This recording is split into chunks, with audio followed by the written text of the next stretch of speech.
caros cursistas do curso de Infraestrutura Escolar. Vamos dar início à disciplina Produção Textual na Educação Escolar. Na primeira unidade, nós iremos estudar o texto como registro das experiências pessoais. Mas antes, nós precisamos ver alguns conceitos de texto. Bem, etimologicamente, o conceito de texto é de um tecido, segundo o dicionário Aurélio. Na verdade, a sua essência é de uma espécie de tecido. Porém, nessa espécie de tecido, o que realmente se tece, que se entrecruza para constituí-lo como tal, não são exatamente fios, como nos tecidos propriamente ditos, mas sequências informativas e representativas. Assim, o texto é a manifestação linguística produzida por alguém numa situação concreta, ou seja, num dado contexto, com intenção determinada. Sua produção pressupõe sempre a existência de um interlocutor a quem o autor do texto se dirige. O texto, portanto, é um conjunto de elementos que, capazes de serem captados por nossos sentidos, a visão, a audição, o tato, olfato e gustação, possam funcionar assim conjuntamente como um meio de registro, conservação e transmissão de informação, uma vez que o texto pode se apresentar em uma linguagem verbal e uma linguagem não verbal, ou seja, utilizando palavras ou não. O texto também se apresenta ao leitor por diversas modalidades. Ele pode ser texto poético, não poético, lírico, não lírico, épico, dramático, satírico, cômico, tragicômico, narrativo, descritivo, dissertativo, formal, informal. Ele pode vir sob a forma de carta, de e-mail, de torpedo, artigo de jornal. Assim, diversas são, portanto, as formas e as naturezas que um texto pode assumir.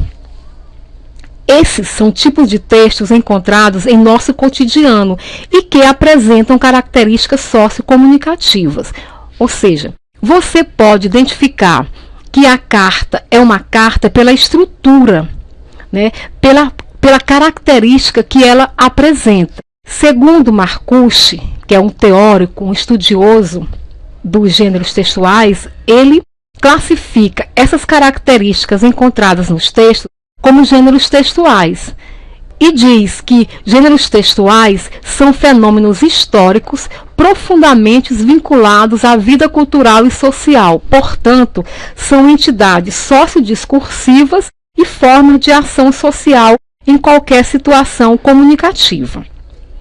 Bem, além dos chamados gêneros textuais, nós temos os tipos textuais, que são voltados para as funções sociais do texto.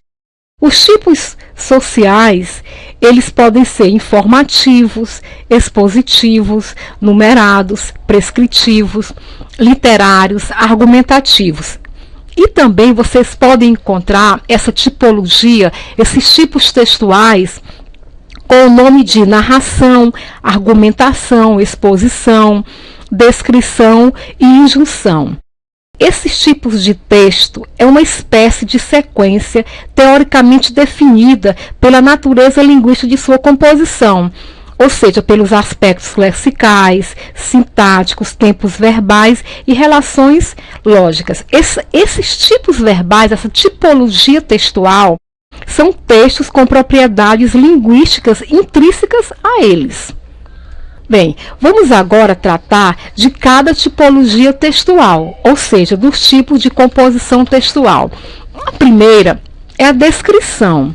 O que seria a descrição? A descrição é um texto narrativo com predomínio de verbos de ligação, que retratam detalhadamente personagens, ambientes e objetos. Os verbos de ligação são aqueles que vão transmitir características, que vão transmitir estado e qualidade dessas personagens, ambientes ou objetos. Bem, a narração. A narração é um texto que se apresenta em primeira ou terceira pessoa, que contém enredo, conflito, cenário, tempo e espaço com predomínio de verbos de ação. Portanto, o diálogo direto é frequente. O texto narrativo, ele apresenta personagem. Essa personagem é que pode estar em primeira ou terceira pessoa. E a dissertação. Dissertação é um texto de defesa de um argumento, de uma tese, que possui introdução, desenvolvimento e conclusão. Na dissertação, a linguagem é objetiva, prevalecendo a denotação, ou seja, o sentido real das palavras. Ele pode ser expositivo ou argumentativo de caráter científico. Para mais bem cumprir a função precípica, que é comunicar, ou seja, ser compreendido pela maior gama possível de leitores, um texto precisa apresentar as seguintes características. Essas características vocês podem também encontrá-lo como elementos da textualidade. A textualidade é a qualidade de um enunciado ser texto. Para que um enunciado possa ser considerado um texto, ele deve apresentar essas características. A primeira seria a clareza. Segundo Ivanildo Amaro, a clareza consiste na expressão da ideia de forma que possa ser rapidamente compreendida pelo leitor. Nesse caso, deve-se buscar objetividade, concisão, precisão e simplicidade. Ou seja, no texto não deve haver frases ambíguas, aquelas que permitem mais de uma interpretação. Tampouco deve conter uso de expressões rebuscadas ou vocabulário complexo. Vamos ver alguns exemplos de ambiguidades. Juliana pediu a Antônio para sair. Ora, nesse enunciado, nós podemos ter as seguintes interpretações. Juliana quer que Antônio saia? Juliana quer sair com ele? Ou Juliana quer autorização dele para sair? Isso são ambiguidades. Outra, o cachorro do vizinho faz muito barulho. Esse enunciado pode se referir ao animal de estimação do vizinho ou pode-se estar chamando o vizinho de cachorro. Bem, veremos agora exemplos de expressões rebuscadas ou vocabulário complexo. Por exemplo, na pretérita centúria, ao invés de dizer no século passado. Ordienamente, em vez de dizer hoje, atualmente. Coloque o flácido para ruminante cair nos braços de Morfeu, em vez de conversa para boi dormir.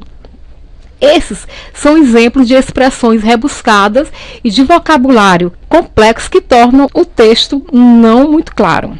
Bem, um outro elemento de textualidade ou uma outra característica de um texto é a coerência. A coerência é a conexão lógica, a ligação harmônica dos fatos, dos acontecimentos. O texto coerente não deve ter informações antagônicas, contraditórias, tampouco sabiamente falsas ou desconectadas da realidade. Além disso, a continuidade e a progressão de sentido são fatores importantes para garantir a coerência textual. A coerência pode se dar através de alguns fatores, por exemplo, os elementos linguísticos. Eles ajudam a ativar os conhecimentos armazenados na memória do leitor e o sentido dos enunciados que compõem cada texto. Outro fator seria o conhecimento de mundo. A coerência de um texto tem estreita relação com a experiência de mundo do sujeito que lê. Por isso, temos a necessidade de adequar o texto ao universo cognitivo do leitor. Vamos agora ver alguns exemplos de incoerência. Há anos que meu irmão foi morar em outra cidade. Minha mãe, que não recebeu notícias dele desde a sua partida, pede a ele que volte a morar conosco sempre que se encontram. A incoerência está nesse último trecho, sempre que se encontram. Outro exemplo de texto com incoerência. Adoro mulheres bonitas porque elas são chatas e cansativas. Bem, um outro elemento da textualidade, um outro elemento para que um texto seja realmente um texto é a coesão. A coesão consiste na articulação entre os períodos, as frases, parágrafos, enfim, entre as partes do texto. Para que ocorra, é preciso que haja bom uso dos articuladores de coesão. que seriam elementos gramaticais que servem de elo entre as partes, muitas vezes indicando as circunstâncias adequadas para cada contexto. Bem, os principais articuladores de coesão são os pronomes pessoais, os pronomes possessivos, os pronomes demonstrativos, os advérbios, os artigos definidos e os conectivos, que são as conjunções e as preposições. A coesão está intimamente ligada à coerência.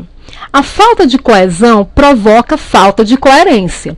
Nos exemplos a seguir, o uso equivocado dos articuladores de coesão provoca também incoerência. Vejamos esses exemplos. Seu projeto foi recusado porque as explicações foram convincentes. Ora, o articulador porque indica causa, enquanto o contexto exige uma conjunção que indique concessão. O texto deveria estar escrito dessa forma: seu projeto foi recusado, embora as explicações tenham sido convincentes. Outro exemplo: moro aqui naquela casa. Nesse caso, o advérbio aqui exige o uso de um pronome demonstrativo que indique maior proximidade, como o pronome nesta, em vez de naquela. Bem, uma outra característica de texto é a concisão. A concisão está relacionada à precisão. Um bom texto deve usar as palavras exatas nos lugares exatos. Um texto conciso não possui repetições desnecessárias, que são chamados pleonasmos ou redundâncias, e consegue passar a mensagem pretendida sem maiores delongas. Em suma, tem como marca principal a objetividade. Como um texto conciso também deve ter precisão, termos de sentido difuso ou vago, tais como alguns, diversos, poucos, muitos, tempos atrás, poderão eventualmente não ser adequados ao texto. Quanto mais exatidão nas informações, melhor será a compreensão textual. Vamos ver alguns exemplos de ausência de concisão ou precisão. Com isso, surgem como consequências vários problemas. Para ilustrar de modo bem claro e compreensivo, pode-se dizer que são problema de ordem econômica, problemas sociais, problemas culturais. Ficaria mais conciso, mais enxuto, menos prolixo, se o autor do texto tivesse dito dessa forma. Com isso, surgem vários problemas de ordem econômica, social e cultural. Outro exemplo: ele é o elo de ligação entre a empresa e os servidores. Ora, há nesse trecho a repetição desnecessária, uma vez que elo já significa ligação. O mais adequado seria: ele é o elo entre a empresa e os servidores. Outro requisito da textualidade é a criatividade. Um texto é criativo quando se afasta da vala comum dos outros textos, quando divergir, tanto quanto possível, de outros textos na abordagem do tema, no emprego dos recursos gráficos e fônicos, na seleção dos vocábulos, na construção das frases, no emprego dos recursos semânticos, segundo Giscard Odreblick. Em suma, a criatividade está ligada à originalidade, ao modo como se pode dizer algo de formas diferentes. Pode haver criatividade se o autor se apropriar de uma sentença já dita e empregar recursos que tornem o seu texto atraente aos olhos do interlocutor. A criatividade não deve ser encarada como algo mágico, que bastaria o sujeito, no simples piscar de olhos, tirar da mente alguma coisa inesperada. É possível a elaboração de textos criativos desde que se conheça uma diversidade de tipologias textuais. Bem, finalizando a unidade 1, vamos deixar um poema de Carlos Drummond de Andrade para a reflexão. O poema chama-se Poesia. Gastei 1 hora pensando em um verso que a pena não quis escrever.